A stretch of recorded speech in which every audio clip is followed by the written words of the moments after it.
Knowledge and curriculum में आज की इस वीडियो में हम बात करने वाले हैं प्रिंसिपल्स ऑफ करिकुलम। तो करिकुलम के हम प्रिंसिपल्स की बात करेंगे, इसके नीड एंड इम्पोर्टेंस की बात करेंगे। तो वीडियो को पूरा देखिए, आखिरी तक देखिए और लास्ट में कमेंट करके जरूर बताइएगा कि वीडियो आपको कैसी लगी। तो हम वीडियो को शुरू करते हैं।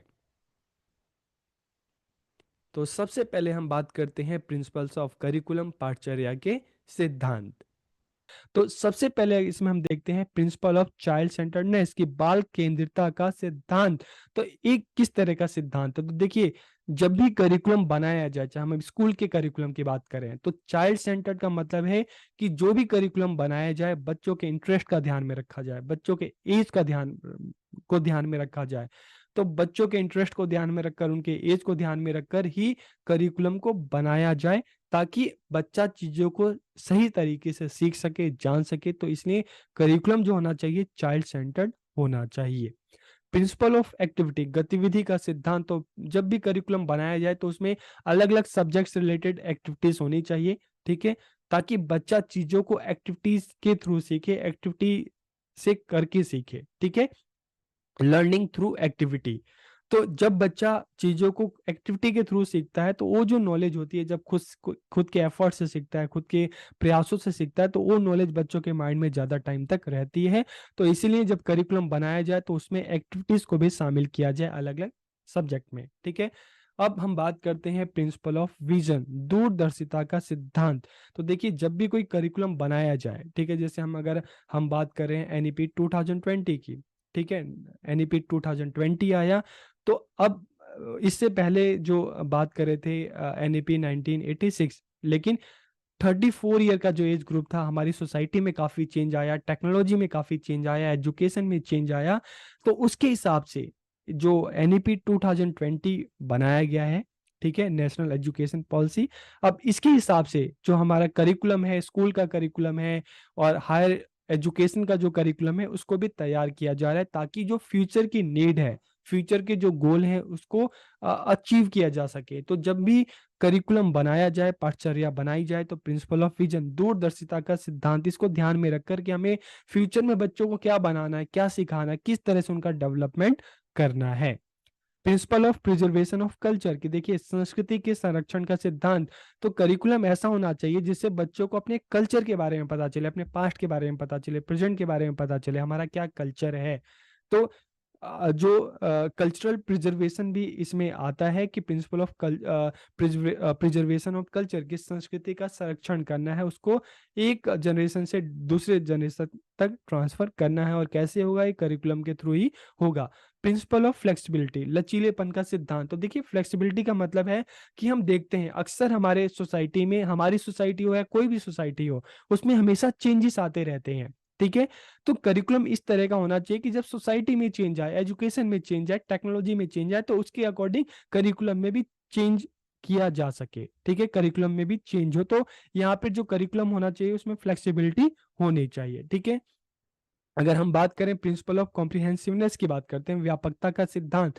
तो इसका मतलब है कि करिकुलम में सिर्फ क्लास की जो एक्टिविटी है, सिर्फ टीचिंग लर्निंग ही ना हो, क्लास के अलावा क्लास के बाहर की जो एक्टिविटीज है, चाहे स्पोर्ट्स है, डांस है, म्यूजिक है, ठीक है, ये सारी की सारी चीजें होनी चाहिए, ताकि बच्चों का ऑलराउंड डेवलपमेंट हो। सिर्फ मेंटल डेवलपमेंट, एकेडमिक डेवलपमेंट नहीं, बल्कि बच्चों का इमोशनल डेवलपमेंट भी हो, सोशल डेवलपमेंट भी हो, कल्चरल डेवलपमेंट भी हो, फिजिकल डेवलपमेंट भी हो। तो मतलब करिकुलम में कॉम्प्रिहेंसिवनेस होना चाहिए, ताकि बच्चों का ऑलराउंड डेवलपमेंट हो। क्लास के अंदर की भी एक्टिविटीज होनी चाहिए, क्लास के बाहर जो एक्टिविटीज जो है वो भी इसमें शामिल होनी चाहिए। प्रिंसिपल ऑफ बैलेंस, देखिए, बैलेंस का मतलब है कि एक करिकुलम में, जैसे हम स्कूल की बात करें, कॉलेज की बात करें, एक करिकुलम में अलग अलग सब्जेक्ट होते हैं। तो ऐसा नहीं होना चाहिए कि किसी सब्जेक्ट में कंटेंट जो है बहुत ज्यादा दे दिया, किसी में बिल्कुल ही कम दे दिया। तो एक बैलेंस होना चाहिए, ठीक है। प्रिंसिपल ऑफ टाइम मैनेजमेंट, तो अब करिकुलम में जो अलग अलग सब्जेक्ट हैं, ठीक है, मान लो बीएड का करिकुलम एक एग्जांपल के तौर पे 2 ईयर का है, first semester, second semester, third semester, fourth semester. तो टाइम मैनेजमेंट भी होना चाहिए कि फर्स्ट सेमेस्टर में जो सब्जेक्ट हैं, टाइम के हिसाब से इतना उसमें कंटेंट होना चाहिए कि टाइम से वो कंप्लीट हो सके। ऐसा ना हो कि टाइम कम हो और जो कंटेंट है बहुत ज्यादा हो कि टाइम से ही ना खत्म हो। तो इसमें टीचर क्या करेगा? ठीक है।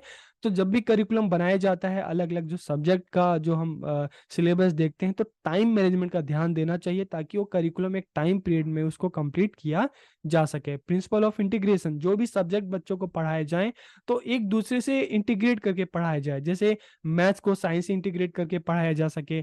लैंग्वेज की बात करते हैं तो लैंग्वेज, चाहे मैथ्स की बात करें, साइंस की बात करें, उन सबको सबके साथ जो लैंग्वेज है जुड़ जाता है। ठीक है। इसी तरीके से सोशल साइंस, सोशल स्टडीज की बात करते हैं तो उसको मैथ से, उसको साइंस से इंटीग्रेट करके पढ़ाया जाए। ठीक है। और ये इंटीग्रेशन बच्चों की अपनी लाइफ से भी होना चाहिए, अपनी डेली लाइफ से भी होना चाहिए, तो इससे बच्चा इसमें इंटरेस्ट लेगा, बच्चा आसानी से चीजों को सीखेगा। प्रिंसिपल ऑफ एनवायरमेंटल सेंटर्डनेस, कि पर्यावरण की केंद्रितता का सिद्धांत। तो मतलब क्या है कि देखिए, जब हम एनवायरनमेंट की बात करते हैं ना, तो यहाँ पर हमारा नेचुरल एनवायरनमेंट भी आ जाता है, फिजिकल एनवायरनमेंट भी आ जाता है, और सोशल एनवायरनमेंट भी, जो हमारा सामाजिक वातावरण है, भौतिक वातावरण है, प्राकृतिक वातावरण है। तो एनवायरनमेंट में सारी चीजें आ जाती हैं। तो एनवायरनमेंट, जब हम करिकुलम की बात करते हैं तो करिकुलम में इस तरह के सब्जेक्ट होने चाहिए ताकि बच्चा अपने एनवायरनमेंट को सही तरीके से जान सके, समझ सके, चाहे अपना नेचुरल एनवायरनमेंट है, फिजिकल एनवायरनमेंट है, सोशल एनवायरनमेंट है, इसके बारे में बच्चों की अवेयरनेस हो सके, उसको जान सके, उसको अच्छे से समझ सके। अब हम बात करेंगे नीड एंड इम्पोर्टेंस की, करिकुलम की क्या आवश्यकता है, क्या इसकी इम्पोर्टेंस है। तो देखिए, जब हम नीड एंड इम्पोर्टेंस की बात करते हैं तो curriculum is the backbone of education, की पाश्चर्य शिक्षा की रीढ़ है। ठीक है।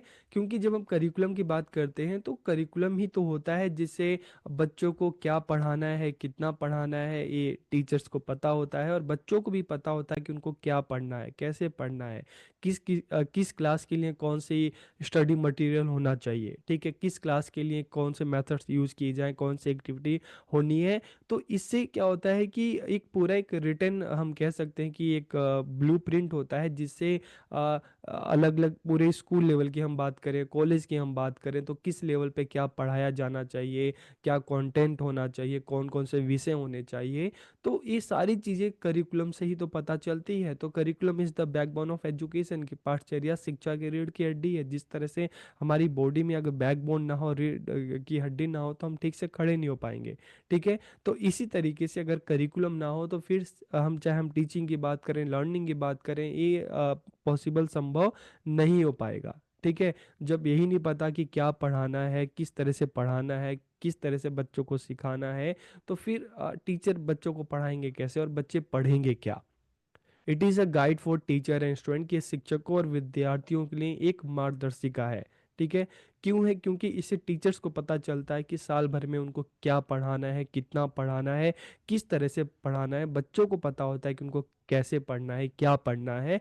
तो दोनों के लिए एक तरह से गाइड का काम करता है। It focuses on the holistic learning experience, की ये बच्चों के ऑलराउंड डेवलपमेंट पर ही आधारित होता है। ठीक है। इसमें चाहे हम क्लास में कराने वाली एक्टिविटी, पढ़ाई से related,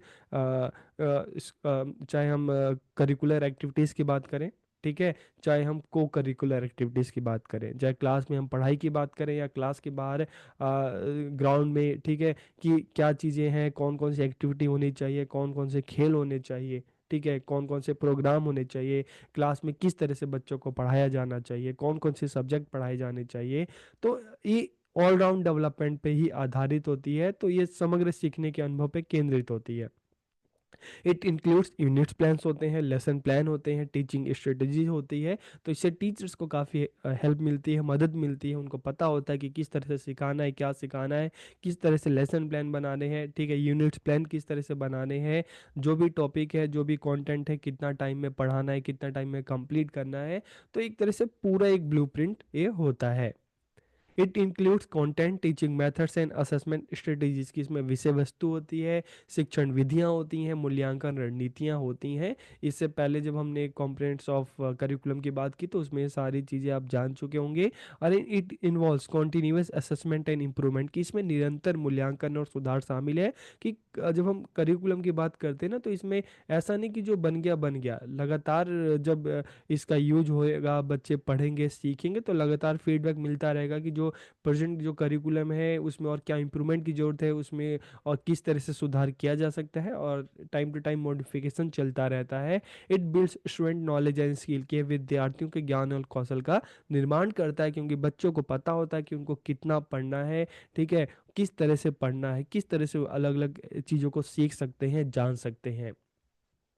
one of the main objective of education is the all round development of student की शिक्षा का एक मुख्य उद्देश्य शिक्षार्थियों का सर्वांगीण विकास करना है, उनका होलिस्टिक डेवलपमेंट करना है। और इसी उद्देश्य की पूर्ति के लिए करिकुलम एक बहुत ही महत्वपूर्ण रोल जो है निभाता है।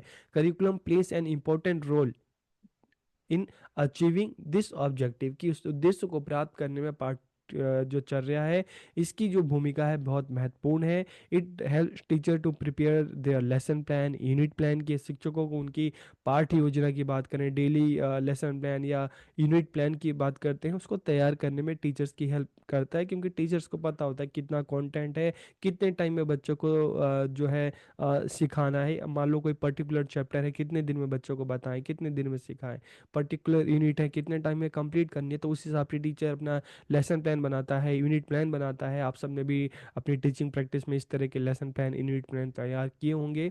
It helps teacher to figure out what to teach and how to teach किया, शिक्षकों को ये पता लगाने में मदद करता है कि उनको क्या पढ़ाना है और उनको कैसे पढ़ाना है।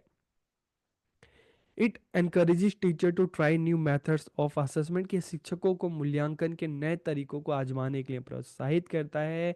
And it helps to change the behaviour of student, के विद्यार्थियों के व्यवहार को बदलने में मदद करता है, कि बच्चे अलग अलग सब्जेक्ट सीख रहे हैं, अलग अलग तरीके से सीख रहे हैं, नई नई चीज़ें बच्चों को पता चल रही है, तो इससे बच्चों का जो बिहेवियर मॉडिफिकेशन होता है, व्यवहार में परिवर्तन होता है, ठीक है। It help to develop critical thinking and problem solving skill, student के विद्यार्थियों में आलोचनात्मक सोच, की बच्चे हर चीज़ को देखते हैं, उसके बारे में जानते हैं, पढ़ते हैं, तो हर चीज़ के पीछे क्यों है, कैसे है, तो इस तरह की क्रिटिकल थिंकिंग, प्रॉब्लम सॉल्विंग जो स्किल है बच्चों में डेवलप होती है।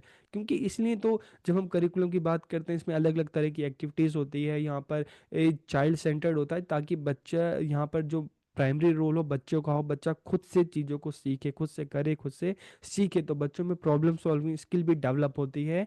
It develop this skill bye promoting activity बच्चे करते हैं, इंक्वायरी होती है, प्रोजेक्ट बेस्ड लर्निंग होती है, बच्चों को प्रोजेक्ट दिए जाते हैं, असाइनमेंट दिए जाते हैं, और बच्चों से कहा जाता है कि आप खुद से इंक्वायरी कीजिए, रिसर्च कीजिए, और खुद से इसका आंसर देखिए, अलग अलग एक्टिविटीज़ करवाई जाती है। तो ये गतिविधियाँ पूछताछ परियोजना पे आधारित होती हैं, ठीक है। इसको बढ़ावा देकर ही बच्चों में क्रिटिकल थिंकिंग और प्रॉब्लम सॉल्विंग स्किल डेवलप की जाती है।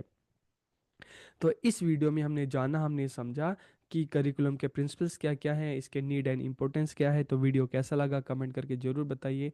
आप सबका बहुत बहुत धन्यवाद।